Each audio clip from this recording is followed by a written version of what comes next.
সংস্কারের পর ফের চালু হলো মালদা মেডিকেল কলেজ ও হাসপাতালের সিসিইউ ওয়ার্ড। অত্যাধুনিকভাবে সাজিয়ে তোলা হয়েছে ওয়ার্ড। এর পাশাপাশি বাড়ানো হয়েছে 2টি বেডের সংখ্যা। চিকিৎসকদের সুবিধার্থে আধুনিক সরঞ্জামযুক্ত সিসিইউ ওয়ার্ডের আনুষ্ঠানিক উদ্বোধন করা হয়। অনুষ্ঠানের মধ্য দিয়ে উদ্বোধন করা হয় আইসিইউ বেডযুক্ত সিসিইউ ওয়ার্ডের। আগে ছিল 26টি বেড, বর্তমানে 2টি বাড়িয়ে তার সংখ্যা দাঁড়িয়েছে 28টি। এদিন উপস্থিত ছিলেন মালদা মেডিকেল কলেজ ও হাসপাতালের অধ্যক্ষ doctor Parthapratim Mukhopadhyay, MSVP doctor Prosenjit বর সহ অন্যান্য চিকিৎসক, নার্স ও স্বাস্থ্যকর্মীরা। ওয়ার্ডের আনুষ্ঠানিক উদ্বোধন হওয়ায় বাড়তি চিকিৎসা পাবে মুমূর্ষু রোগীরা। আধুনিক সরঞ্জামযুক্ত ওয়ার্ডে চিকিৎসা করার বাড়তি সুযোগ পাবেন চিকিৎসকেরাও বলে জানান মেডিকেল কলেজ কর্তৃপক্ষ।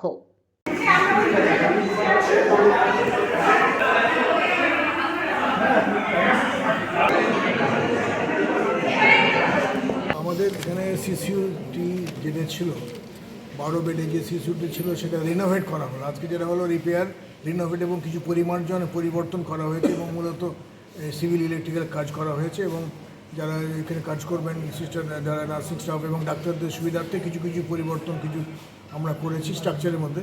সেটা কিছুদিনের জন্য আমরা সাময়িকভাবে আমরা ওই এইচডিউতে চালাচ্ছিলাম, নিরবচ্ছিন্নভাবে আমরা সার্ভিস দিয়ে আমরা পরিষেবা দিয়ে এসেছি।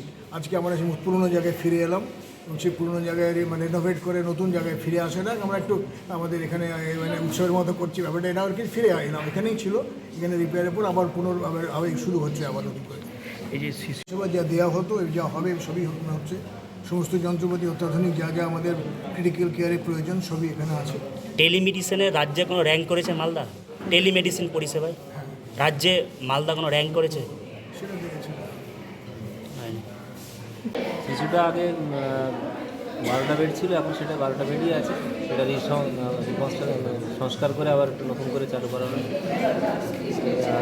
পরিষেবা যাতে একটু উন্নতভাবে পায় মানুষ, যাতে তার জন্য তাকে আবার নতুন করে চালু করার দরকার ছিল, সেটা করা হয়। কতগুলো বেড আছে এখানে? এখানে 12টা বেড আছে। সব মিলিয়ে কত বেড হলো শিশু? এখানে 12টা, আর হাইব্রিড শিশুর ওখানে টোটাল 18টা। তাহলে কটা ছিল, তাহলে কটা বাড়লো? টোটাল আগে ছিল 26টা, দুটো বাড়লো, টোটাল 28টা হলো। না, ক্রাইসিস তো মিটবে না। শিশুর ডিমান্ড সবসময় খুব বেশি থাকে, সব রকম দিক থেকে শিশুর জন্য পাওয়ার জন্য আবেদন থাকে, কিন্তু আমরা দিতে পারি না, কারণ ম্যান পাওয়ারের সমস্যা আছে, ডাক্তার এখানে কম আছে, সেজন্য যতটা দরকার সেই অনুযায়ী শিশু আমরা বেড দিতে পারি না। তার সাথে যে পরিমাণে ম্যান পাওয়ার আছে বা ডাক্তার আছে সেই অনুযায়ী আমরা যত পরিষেবা দেওয়া যায় সেই অনুযায়ী আমরা খুলে রাখতে পারছি। ঠিক আছে।